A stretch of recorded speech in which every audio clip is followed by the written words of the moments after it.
Hello, everyone. Happy August 27th, 2025. A wonderful Wednesday to you all. This is your host, Sano, and today, I'm super excited to introduce a trending article from the archive. It's a really cool paper that sounds super technical. But trust me, it's all about making our digital world, like, way safer. So let's dive right in. The title is Learning from Few Samples, a novel approach for high-quality malware generation. And the curl is on XR, one of those super long ones. It's words are there. Orga A5 or 8.18,148 phone. Though that's a mouthful, right? Okay, so what is this paper even about? Well, imagine you're training a security guard for a big building.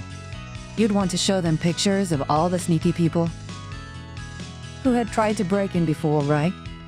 So the guard knows what to look out for. In the digital world, we have something similar, called an Intrusion Detection System, or IDs for short. Think of it as our online security guard. It needs to learn what vibrato attacks look like to protect us. But here's the big problem this paper is trying to solve. There aren't enough pictures of the bad guys. That's right. Getting real-world examples of malicious code or malware is super hard. Companies that get attacked usually don't want to share the details, for privacy and legal reasons. It's totally understandable. And the fake attack samples we can create with other tools? They're often too simple and not very creative. The real hackers are way more advanced. So our digital security guards need better training materials. They need to see what a really clever, tricky attack looks like. So this is where the paper's awesome idea comes in. They created a new system called GANGRL-LLM. It's a super smart way to generate really high quality, realistic malicious code for training purposes. It's like creating the perfect training dummy for our security guard. How does it work? This is the fun part. It uses two eyes that work together, kind of like a team. First, there's the generator. This is a large language model, which is like those super smart eyes that can write stories and code. Its job is to be the creative student, trying to write the most convincing and sneaky malicious code it can. Then, there's the Discriminator. This AR is part of something called a Generative Adversarial Network, or GAN.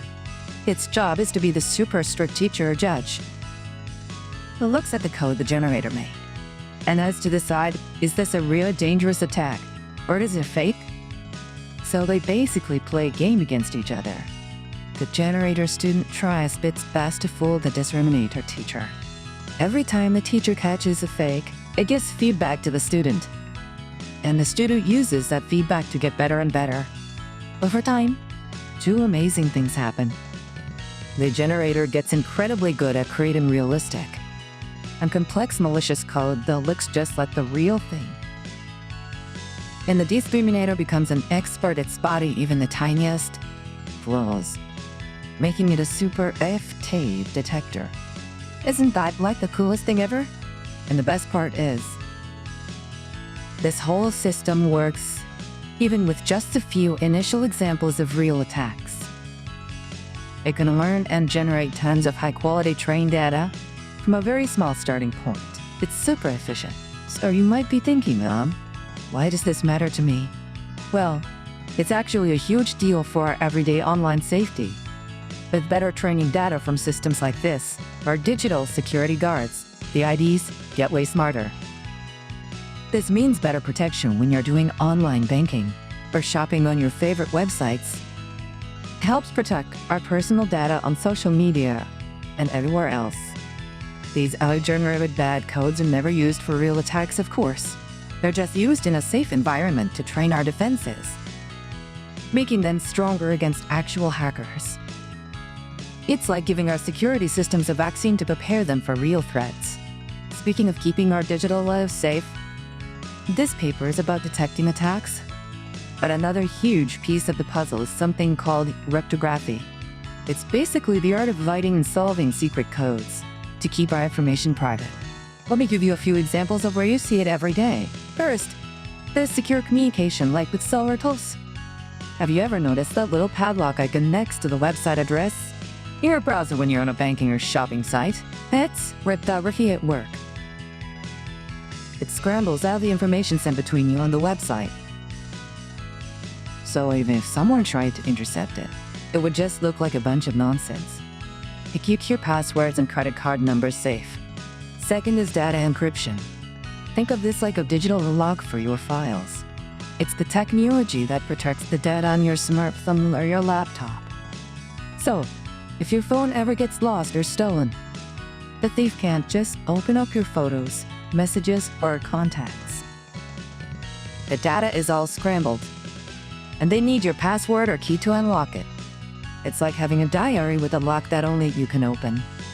And the third one is digital signatures.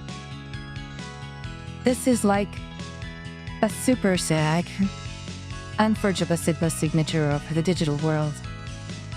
It proves that a document or message really came from the person who sent it, and that it hasn't been tampered with or changed along the way.